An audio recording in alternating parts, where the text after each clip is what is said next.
Last class में बताए थे वेक्टर के बारे में। तो वेक्टर के बारे में बताए थे कि वेक्टर किसे कहते हैं, तो जो ट्रायंगल लॉ ऑफ एडिशन त्रिभुज के योग के नियम का पालन करता है सदिश कहलाता है।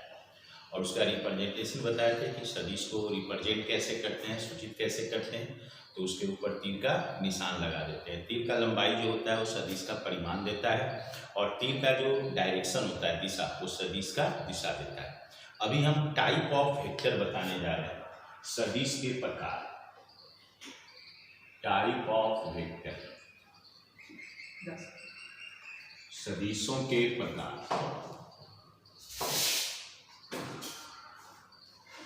तो देखो, सबसे पहला है सदिशों के प्रकार में इक्वल वेक्टर। इक्वल वेक्टर को कहेंगे समान सदिश, ठीक है। तो इक्वल वेक्टर नाम से हम लोग समझेंगे, इक्वल मतलब समान, मतलब बराबर। जैसे दो वेक्टर दे रहा है, एक सदिश ए दे रहा है और दूसरा बी दे रहा है, तो दोनों के लिए तीर का लंबाई बराबर है।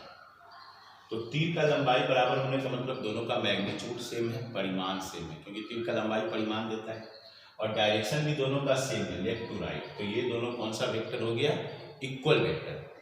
तो इक्वल वेक्टर का डेफिनेशन क्या हो गया कि दिए गए सदिशों का परिमाण और दिशा दोनों समान हो तो क्या कहलाएगा, वो इक्वल वेक्टर। सदिश ए इक्वल टू सदिश बी।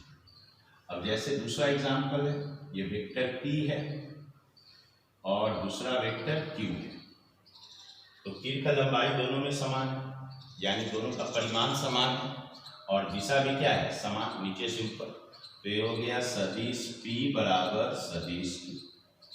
तो समान सदिश का डेफिनेशन समझ गया, क्या बोले कि यदि दिए गए सदिशों का परिमाण और दिशा दोनों समान हो उसे क्या कहते हैं, समान सदिश। हम इसको लिख देते हैं कि यदि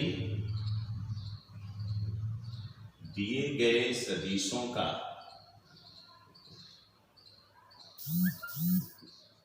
परिमाण और दिशा दोनों समान हो तो दिए गए सदिशों को समान सदिश कहते हैं, ठीक है। फिगर से हम लोग समझेंगे, तीर का लंबाई भी बराबर होना चाहिए, डायरेक्शन भी बराबर। तो यही सदिश, इसको ए इक्वल टू बी नहीं पढ़ेंगे, इसको vector A equal to vector B, सदिश ए बराबर सदिश बी, सदिश बी बराबर सदिश बी, ठीक है। तो ये समान सदिश हो गया कि यदि दिए गए सदिशों का परिमाण और दिशा दोनों समान हो तो दिए गए सदिशों को क्या कहते हैं, समान सदिश। तो ये समान सदिश का डेफिनेशन था। तो समान सदिश के बाद दूसरा वेक्टर जो आता है, तो दूसरा वेक्टर है ऋणात्मक सदिश। दूसरा वेक्टर का जो टाइप है वो है निगेटिव वेक्टर। निगेटिव वेक्टर, इसको कहेंगे ऋणात्मक सदिश। तो याद रखना है, सदिश में माइनस का जब यूज होता है तो सदिश में माइनस का यूज का मतलब होता है डायरेक्शन अपोजिट। क्या होता है सदिश में माइनस का मतलब, डायरेक्शन अपोजिट। तो जैसे यहाँ भी दो वेक्टर दे रहा है, एक वेक्टर ए दिया और एक वेक्टर बी दिया। हम क्या देखें, तीर का लंबाई दोनों में समान है, यानी परिमाण समान है, लेकिन डायरेक्शन क्या है, अपोजिट। अलग नहीं बोलेंगे, अलग बोलने से होगा कोई भी अलग डायरेक्शन, विपरीत। तो यदि दोनों सदिश का परिमाण समान हो और दिशा विपरीत हो तो उसे ऋणात्मक सदिश कहेंगे, और इसको लिखेंगे vector A equal to minus vector B. और जैसे एक सदिश P है और दूसरा वेक्टर Q है, तो तीर का लंबाई समान है तो परिमाण समान हो गया और दिशा क्या हो गया, विपरीत। तो P बराबर क्या हो गया, माइनस Q।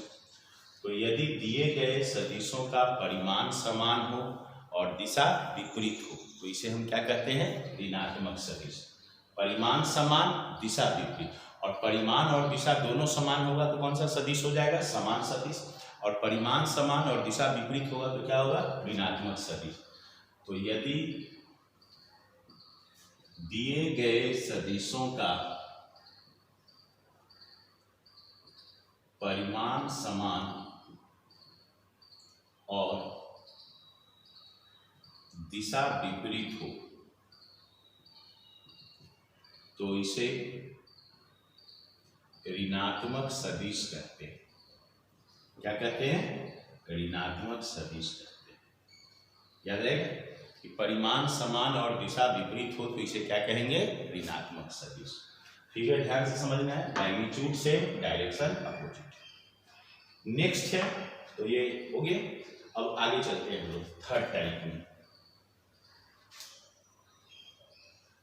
तो वेक्टर का जो तीसरा प्रकार है, जो थर्ड टाइप है, वो होता है अनइक्वल वेक्टर। अनइक्वल वेक्टर, असमान सदिश। नाम से पता चल रहा है असमान, मतलब इसमें कोई समानता नहीं है। जैसे वेक्टर ए इधर है और वेक्टर बी इधर है, तो परिमाण और दिशा में कोई समानता नहीं है, तो इसको क्या कहेंगे, असमान सदिश। Vector A not equal to vector B. ठीक है, असमान सदिश का डेफिनेशन क्या होगा कि यदि दिए गए सदिशों के परिमाण और दिशा में कोई समानता नहीं हो तो उसे क्या कहेंगे, असमान सदिश। तो देखो इसको लिखेंगे कि यदि दिए गए सदिशों के परिमाण और दिशा में कोई समानता न हो तो इसे असमान सदिश कहते हैं। ठीक है, तो असमान सदिश क्या हुआ कि अगर दिए गए सदिशों के परिमाण और दिशा में कोई समानता नहीं। तो अभी हम लोग तीन टाइप पढ़े, ये बेसिक है। अगला जो है, यहां हम लोग देखते हैं फोर्थ में शून्य सदिश।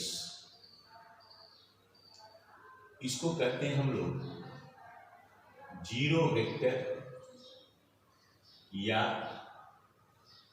नल वेक्टर या इम्पिटी वेक्टर, सब इसी का नाम है तीनों। Zero vector, null vector, empty vector, शून्य सदिश का ही ये तीनों नाम। तो शून्य सदिश क्या होता है कि वैसा सदिश जिसका परिमाण शून्य हो। क्या बोले, वैसा सदिश जिसका परिमाण शून्य हो, शून्य सदिश कहलाता है। तो जैसे हम लोग वेक्टर सदिश को कैसे दर्शाते हैं, तीर के निशान से। ये लंबाई परिमाण देता है, मतलब तीर का लंबाई ही जीरो है। अगर हम एक पॉइंट भी देते हैं तो इसमें भी कुछ लंबाई है, मतलब ये भी पॉसिबल है। इसका मतलब क्या हुआ कि शून्य सदिश को दर्शाना संभव नहीं है, शून्य सदिश को दर्शाया नहीं जा सकता है। इसलिए हम लोग इसको कहते हैं, इसके डायरेक्शन के बारे में, कि शून्य सदिश की दिशा अपरिभाषित होता है, अनडिफाइंड होता है। ठीक है, तो ये नहीं बोलना है कि दिशा नहीं होता है, बोलेंगे दिशा क्या होता है, अपरिभाषित होता है। तो वैसा सदिश जिसका परिमाण शून्य हो और दिशा अपरिभाषित हो उसे क्या कहेंगे, शून्य सदिश। इसको लिखेंगे कि वैसा सदिश जिसका परिमाण शून्य और दिशा अपरिभाषित हो, शून्य सदिश कहलाता है। ठीक है, शून्य को हम किसी भी श्रेणी में रख सकते हैं। ठीक है, क्योंकि शून्य साम्य समुच्चयम। क्या, उतना नहीं समझो, ये समझो कि वैसा सदिश जिसका परिमाण शून्य और दिशा क्या हो, अपरिभाषित हो, शून्य सदिश कहलाता है। अब इसके बाद बड़ा इंपॉर्टेंट वेक्टर हम लोग डिस्कस करेंगे, ध्यान देना। वो सिर्फ इस चैप्टर में नहीं, आगे पूरा फिजिक्स में उसका यूज होगा, हर एक जगह, हर चैप्टर में उसका यूज होने जा रहा है, जो हम बता रहे हैं। Unit vector. यूनिट वेक्टर, ये बहुत इंपॉर्टेंट है। एकांक सदिश, इसका डेफिनेशन बहुत सिंपल है, लेकिन इसमें समझना ज़्यादा है कि वैसा सदिश जिसका परिमाण शून्य हो, वैसा सदिश जिसका परिमाण 1 हो, वैसा सदिश जिसका परिमाण 1 हो एकांक सदिश कहलाता है। कि वैसा सदिश जिसका परिमाण 1 हो, 1 हो, एकांक सदिश कहलाता है। और एकांक सदिश को सूचित करने के लिए हम लोग कैप देते हैं। कैप ऐसा होता है संकेत, उल्टा भी के टाइप का, ऐसा। जैसे ए एकांक सदिश है तो ऐसे लिखेंगे, बी एकांक सदिश है ऐसे लिखेंगे, सी एकांक सदिश है इस तरह से लिखेंगे। ऐसे भी लिख सकते हैं। तो जब तीर का निशान देते हैं तो इसका मतलब हो जाता है कॉमन वेक्टर, कोई भी वेक्टर, एकांक सदिश भी हो सकता है। लेकिन अगर कैप दिए तो स्पेशली ये यूनिट वेक्टर समझा जाता है एकांक सदिश। इसलिए हम लोग जो यूज करेंगे एकांक सदिश के लिए कैप का यूज करेंगे। ठीक है, तो एकांक सदिश को सूचित कैसे करते हैं, कैप देके। तो पहले डेफिनेशन देख लो कि वैसा सदिश जिसका परिमाण 1 एकांक सदिश कहलाता है। एकांक सदिश को सूचित करने के लिए उसके ऊपर कैप देते हैं ये संकेत। जैसे यूनिट वेक्टर ए पढ़ेंगे इसको, unit vector B, unit vector C. तो ये यूनिट वेक्टर हुआ कौन कौन, A B and C, cap दिए थे। ठीक है, इसके बाद हम लोग देखते हैं आगे एक्सिस के बारे में।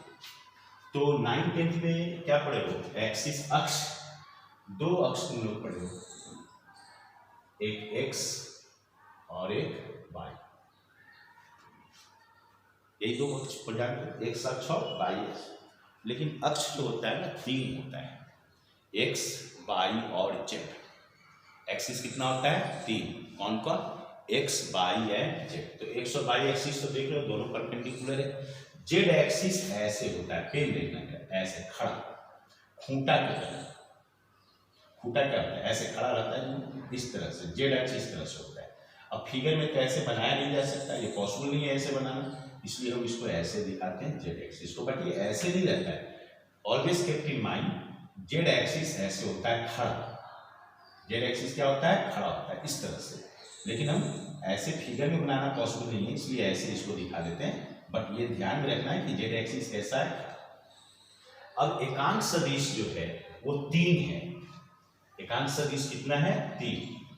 देखिए एकांक सदिश 3 है,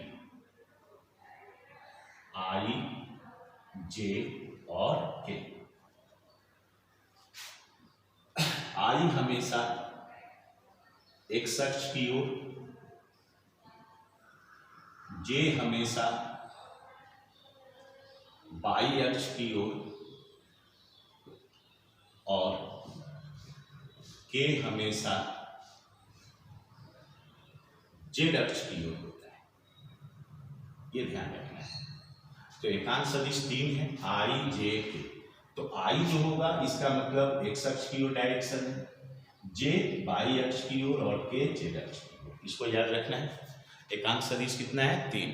कौन कौन, आई, जे, के।